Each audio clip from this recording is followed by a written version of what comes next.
Report. It is now my pleasure to kick off our program and introduce you to our first keynote speaker for today, Congressman Gerry Connolly. Congressman Connolly is serving his fourth term in the U.S. House of Representatives from Virginia's 11th District, which includes Fairfax County, Prince William County, the towns of Dumfries and Herndon, and the city of Fairfax. Prior to his 2008 election to Congress, Congressman Connolly served 14 years on the Fairfax County Board of Supervisors, which including 5 years as its chairman. He is a senior member of the House Committee on Oversight and Government Reform, serving as a ranking member of the Subcommittee on Government Operations, and as a member of the Subcommittee on Information Technology. So please join me in welcoming Congressman Gerry Connolly. Thank you, Congressman. Well, good morning. It's great to be with you so early in the morning. I'm not a morning person, so it's for those of us who are not morning people, getting up this early and speaking is a big challenge. So if hopefully I'll get over that handicap. But it's great to be with you this morning. What? Would you rather use the mic on the... I'm fine. Okay. Can you hear me? Yes. Can you guys who want to leave early hear me? You know, Constance mentioned 14 years in local government, and one of my former colleagues on local government is with us today, Bob Dix. He and I served on the board together, and local government, in many ways, I love local government because it's the most accountable form of government there is. I mean, everyone knows where you live, and the accountability is absolute. Either you got the pothole filled or you didn't. Crime is up or it's down. Schools are performing well or they're not. And I mean, if you think about it, wouldn't that be a nice standard for federal government? I can remember I got elected in 1995, and in 1996, we had one of the biggest blizzards that ever hit metropolitan Washington, and shut down the area for a week. And so even though in Virginia, the roads are a state responsibility, not a county responsibility, people were panicking when their roads weren't plowed, especially for days on end, and they would call their supervisor to say, when is my road gonna? So we rushed to our office. We took over 900 phone calls. But as you might imagine, we got a lot of angry ones. And the angriest, of course, was from my own neighborhood. What good did it do to have somebody on the board from the neighborhood if he couldn't get our streets plowed? And one guy called, and I mean, he was just angry as could be, and when is my road going to get plowed? And he just went on a tirade, and when he kind of had to come up for breath, I said, well, sir, as you know, it's a state responsibility. Well, don't give me that. You politicians are all alike, sloughing off responsibility. And off he went on another tirade. And finally, when he had to come up for breath again, I said, well, would it make you feel any better if I told you my road hasn't been plowed yet either? To which he said, no. Now I know you're ineffective, and hung up. That's the accountability of local government. Just want to talk a little bit about FITARA, also known as Isa Connolly. First of all, if you know Darrell Issa and you know anything about our relationship, this is the unlikeliest marriage you've ever heard of. We agree on very little, and we were foils for each other for the entirety of his chairmanship of our committee. And yet, on this one, which is maybe, I think, a model for Congress, we came together in a nonpartisan way, and one of the staff members who really helped shepherd that, Rich Butel, is here. Rich, thank you for your leadership. Give him a hand. He really made a great contribution. And we operated in a nonpartisan way to get this bill done because we both came from technology backgrounds, and we both saw a real problem in the federal government. As Steve indicated, 47% of our current expenditures on IT, procurement and management, about $82 billion plus, is spent on legacy systems, maintaining old, antiquated legacy systems. The only good news is the Chinese don't know how to break into COBOL. So it's estimated that 20 of that $82 billion is kind of, frankly, unproductively invested, wasted, or just not really producing results that we need. We have big systems integration contracts, modernization contracts that collapse. The Air Force is one of them. The Air Force had a 6-year modernization IT program, cost of $1 billion. It failed. A few years ago, in 2010, the Census Bureau decided it wasn't going to use off-the-shelf products. It wanted its own mobile devices, custom made for the census. And so it developed them at great cost. And the whole exercise, unfortunately, collapsed, because what could go wrong with custom-made technology just for you and your purpose? And especially when you could have adapted off the shelf, which, by the way, they are now doing. So, in the federal government, we have examples, we're replete with examples, frankly, of big investments that failed, and a decision-making process that doesn't help us pull the plug or make a mid-course correction when we should. Now, one of the reasons for that is the CIOs that was mentioned. We have over 24 federal agencies, 250 people with the title CIO. And what could go wrong with that kind of system? I mean, that's this kind of accountability. Well, that was the other CIO, or the other 12 CIOs. Now, our bill was not prescriptive. It was a bill to incentivize change. So we didn't say there shall only be one CIO. But we're obviously encouraging a hierarchy so that there's accountability, transparency, responsibility infused in a primary CIO so that he or she can make decisions. And I think we're evolving that way, and that's a good thing. We need to kind of enter the modern world of management structure. Data center consolidation. Now, this is a great and sad story of the federal government. When Vivek Kundra came to the White House, he had his 25-point plan, one of which was, let's consolidate these data centers to be more efficient.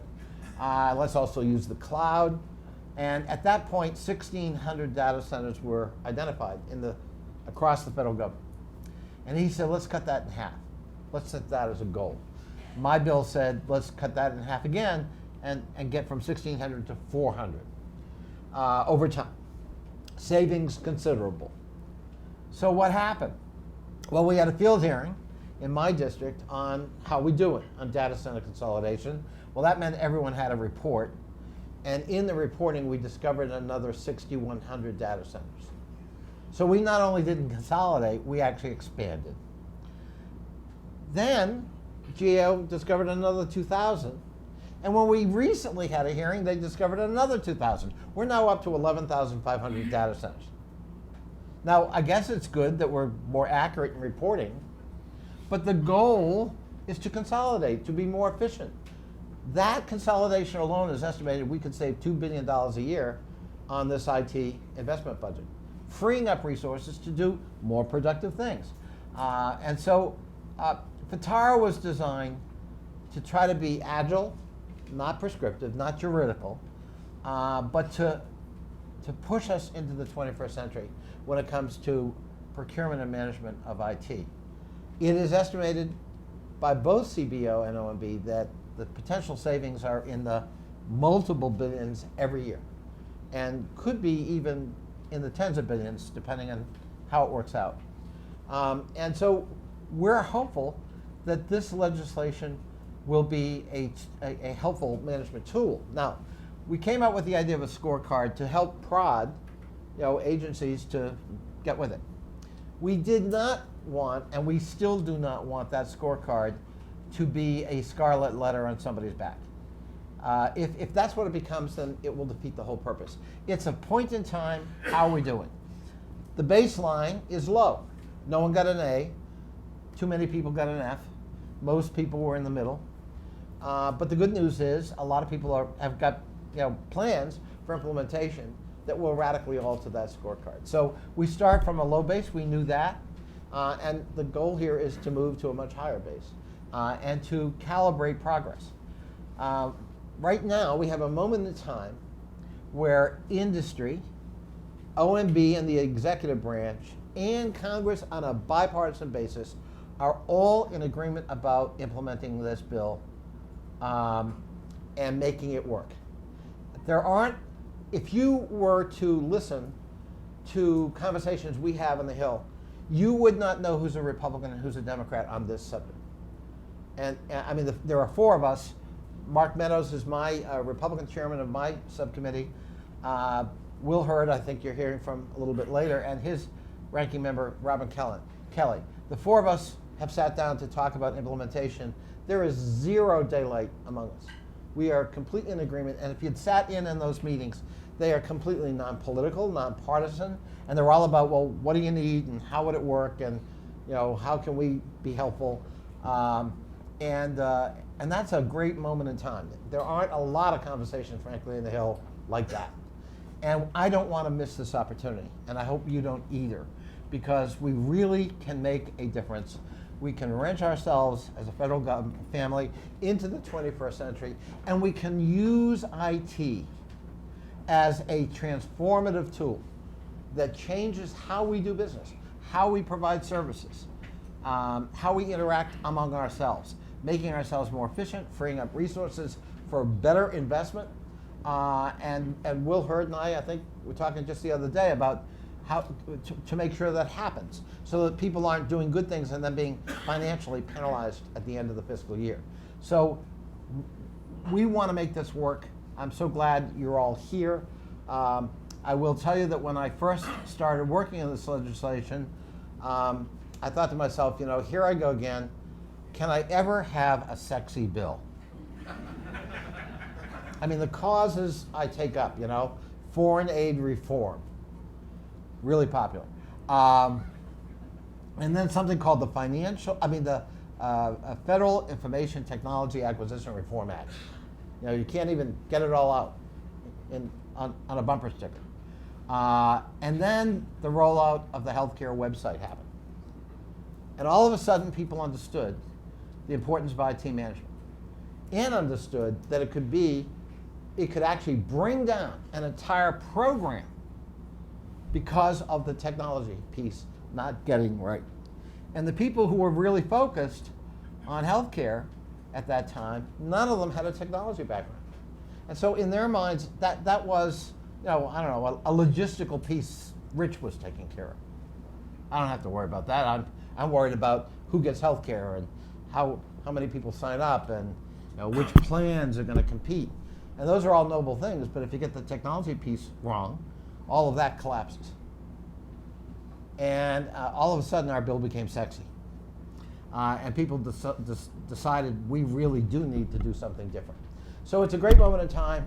I was very privileged to be part of the process in authoring this bill.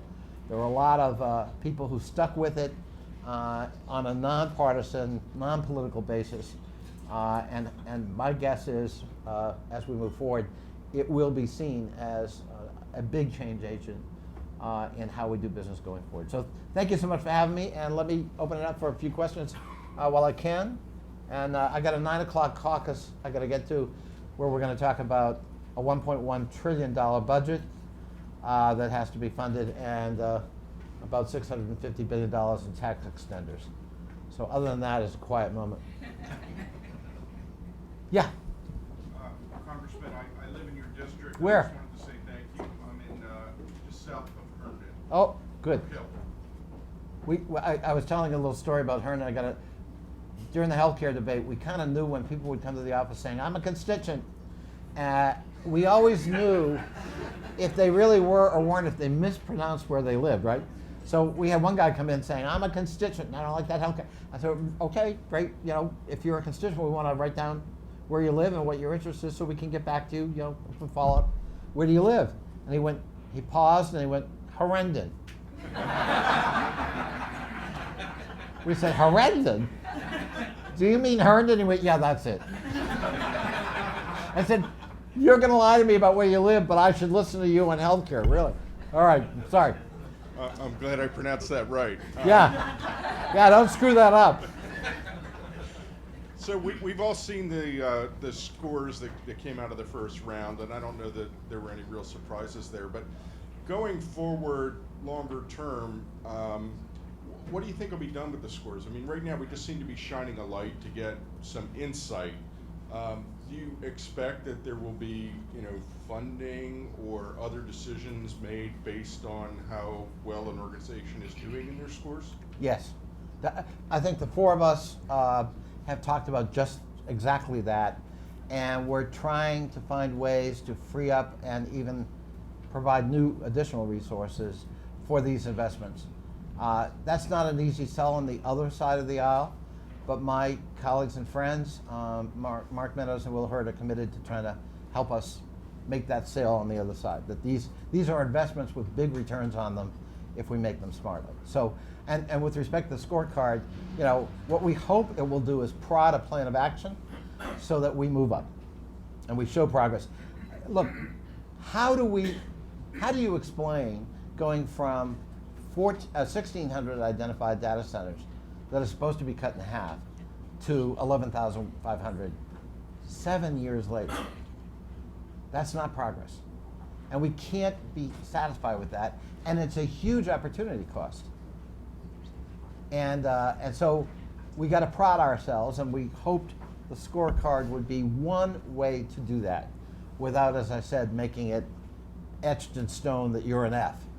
Well, at this moment in time, you haven't really got off the ground as well as others, or maybe not at all, but that we want to empower the change agents within agencies to be able to say, we don't want to do that again.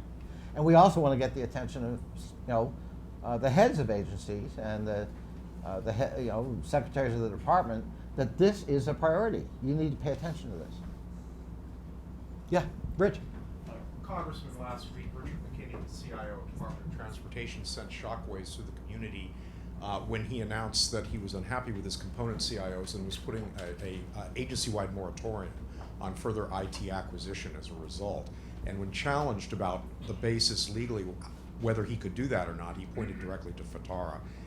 What is your definition of success for the bill a year from now?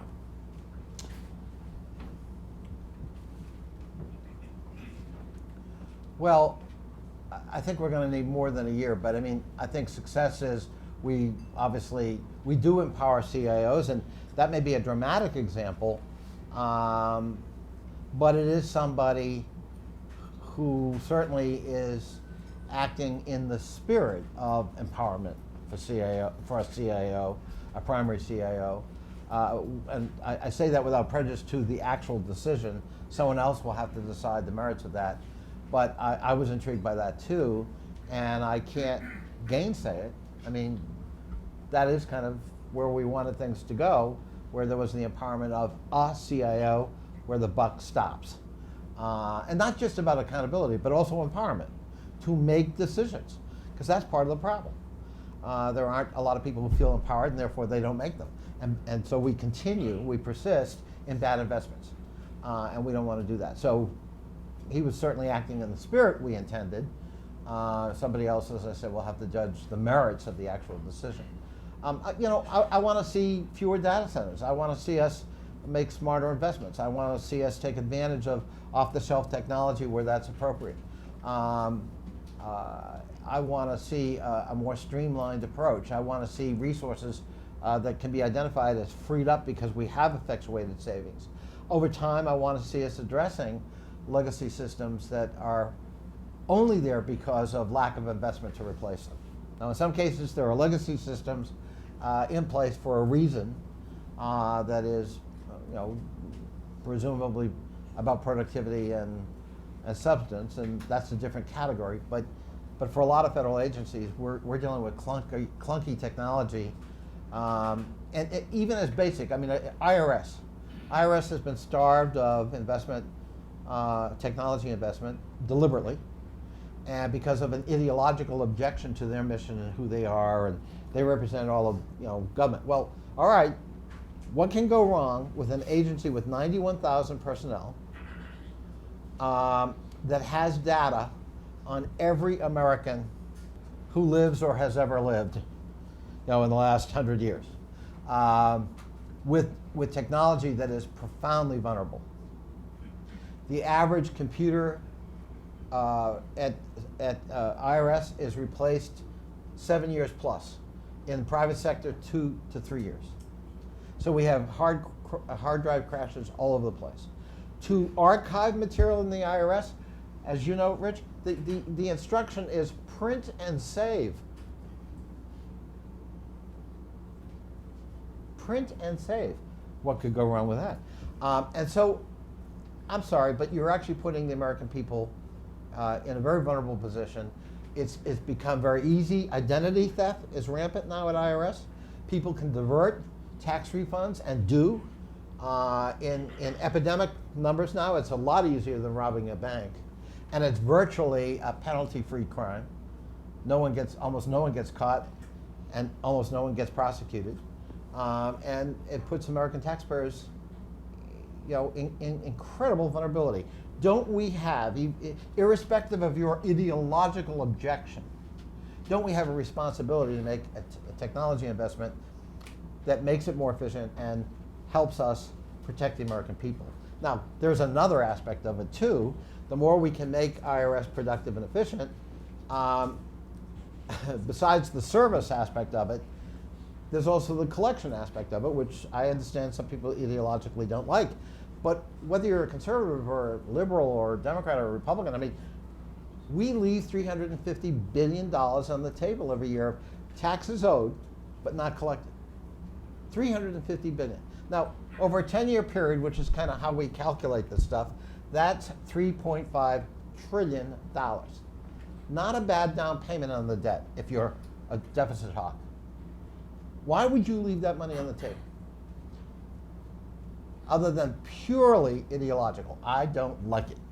And I don't want to do anything that empowers it. And the more it crumbles and the more decrepit it becomes and the lack of responsiveness is good.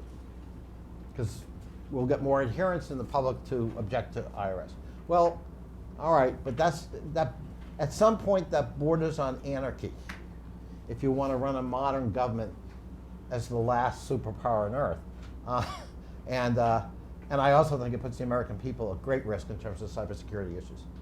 And we got to turn that around. Yes, ma'am.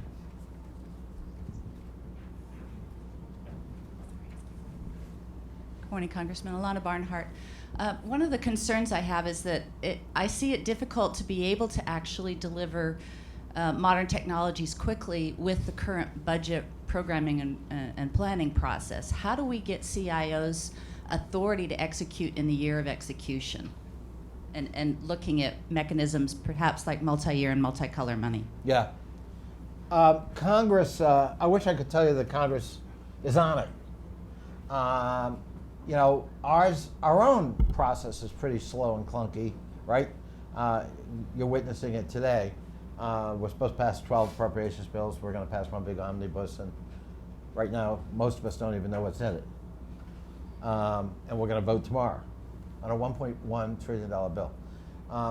So at any rate, we have to come into the 21st century too. And we need to provide more flexibility. We need to incentivize and reward, good behavior, compliance with something like FITARA. So those conversations are taking place. Unfortunately, we move slowly, although we were able to get FITARA passed. So I'm ever hopeful, but I think we need to be giving a lot more flexibility to the executive branch to make investments, to sustain investments, to pull the plug in investments when they're going south, to not all to reward risk taking, and to be slow to judge when something goes bad, because if the temptation for politicians is to highlight things when they go bad. So, the consequence of that is we simply reinforce a culture of risk aversion, because who the heck wants to be hauled before Congress and pilloried because you made a bad decision on risk? And in the private sector, there's much more tolerance for risk. Steve Jobs always used to say he learned a lot more from his failures than he did from his successes. And that's not a bad role model. I have just gotten the hook. I'm supposed to stop. So at any rate, I'm right on time. I stopped. Thank you all so much. Keep the faith. Have a great holiday.